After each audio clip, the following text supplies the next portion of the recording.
Today I'm going to teach you the optimal way to answer why do you leave your last job?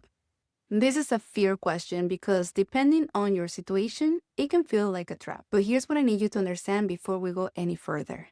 This question is not about the facts of what happened. It's about how you carry yourself when you talk about it. And I know that might sound simple, but stay with me because most people get this completely wrong. As a recruiter, I'm not just listening to your answer. I'm watching your emotional intelligence, your maturity, and whether you can talk about a tough situation without bitterness or blame. And after 15 years in HR and over 10,000 interviews, I can tell you exactly what makes me lean in or what makes me mentally check out. There are really two worlds here.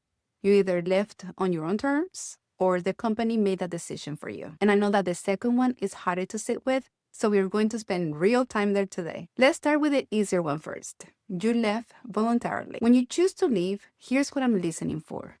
I want to know you were moving towards something, not running away from a conflict. There's a big difference between saying, I just needed a change, and saying, I reached a point where I had accomplished what I set out to do there, and I knew it was time to pursue something bigger. One sounds impulsive, the other one sounds intentional. Now, here's where most people make a mistake. They over-explain. They start listing everything that was wrong with the company, the culture, the manager, and I get it. Sometimes those things were genuinely difficult. But the moment you go there, you've lost the recruiter. Not because they don't believe you, but because it tells them exactly how you'll talk about this company someday. So what do you say instead? You keep it simple, you keep it forward-facing, and you make it about growth. Here's an example.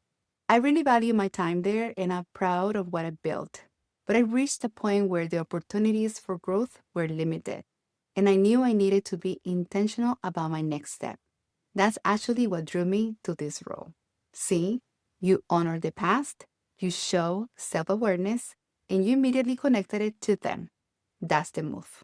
Now let's talk about the harder conversation. You were let go. You were fired. This is the part most people dread, but I need you to hear this clearly. Being fired does not disqualify you. How you talk about being fired is what either disqualifies you or sets you apart. Now take a breath because this is more common than you think. I have sat across from some incredible talented people who have been exactly in the same position. So here's the golden rule. Less is more. I don't want a detailed backstory. I don't want you to walk me through every meeting, every miscommunication, or everything that went wrong. What I'm looking for is three things: ownership, brevity, and a clear sense that you've grown from it. Now, I know what some of you might be thinking right now. Neja, what if what happened was really bad? What if I'm embarrassed by it? Here's my answer. The worst thing you can do is to try to avoid the question entirely. People say things like, we mutually parted ways, or they totally try to avoid the question, or they change the subject and hope the recruiter moves on. I don't recommend that. Recruiters are trained to spot a non-answer. And when you dodge the question, our brain doesn't go blank. It fills it with the worst possible scenario. Dodging the question doesn't protect you from being seen as a risk. It actually multiplies the perceived risk. So here's what you do instead. You own it briefly and you pivot. Let's walk through some real examples together. Let's say that you were let go because of attendance. And I know this one feels personal, but here's how to handle it. I was let go because of attendance issues. At the time, I was navigating some significant personal circumstances that I didn't manage well alongside my responsibilities at work. It was a hard but important lesson. Those circumstances are fully resolved, and I'm completely committed and ready for this role. That's it. You didn't over-explain it. You didn't point fingers. You took ownership, isolated it as a specific season of your life, and closed the door on it. Now, let's say it was due to performance issue or a change in management or restructuring the company. These are three of the most common reasons people are let go. And yet, they're the ones people feel most ashamed to talk about. You don't need to be. Here's an example that covers all three situations. Just adapt it to what's true for you. The company went through some significant changes, and between that shift and where I was in my own professional development, it became clear it wasn't the right fit anymore. It was a hard but honest moment. Since then, I took intentional time to evaluate my experience and what I do best. And that's exactly what led me here. This role aligns with my strengths and gives me the opportunity to keep growing in the right direction. See how that works? It doesn't matter if it was restructuring, a new manager who changed everything, or a performance gap you've seen grown from. That answer covers all of it. It's honest without oversharing. It's accountable without being self-defeating. And it moves forward without leaving the recruiter wondering what you're hiding. Same formula every time. Own it, keep it brief, and bring it back to who you are today.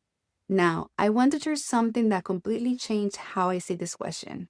And I think it's going to change how you see it too. You're not trying to win over every manager. And let that sink in for a second.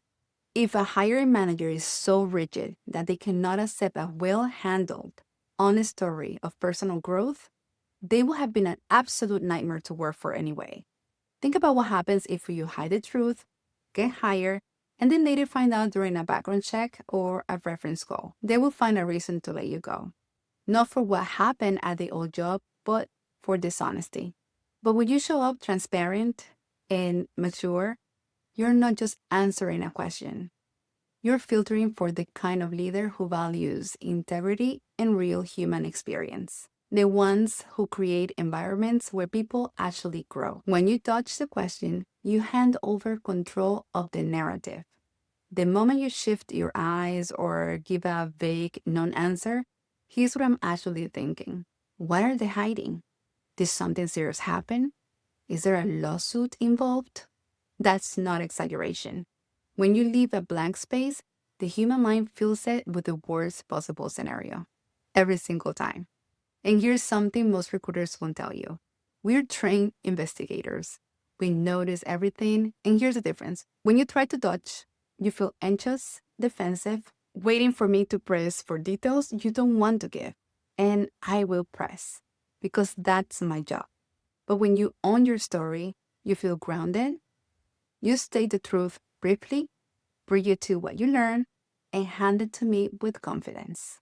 And what I feel on the other side of that is respect for your self-awareness, and then I move on. That shift from defensive to grounded, that's everything. And that's what I call the redemption arc. And when you deliver it calmly and confidently, it doesn't just answer the question. It actually builds respect in the room. So let's bring this all together. No matter your situation, whether you left or you were let go, the formula is the same.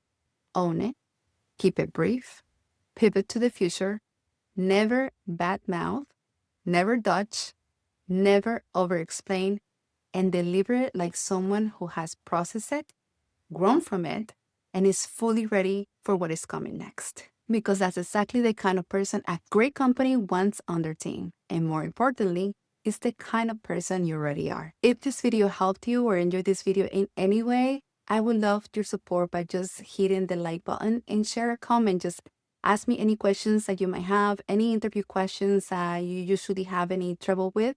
I am here to help you, and I will reply to all the comments. Thank you again for watching this video, and I see you on my next. Remember, I'm rooting for you.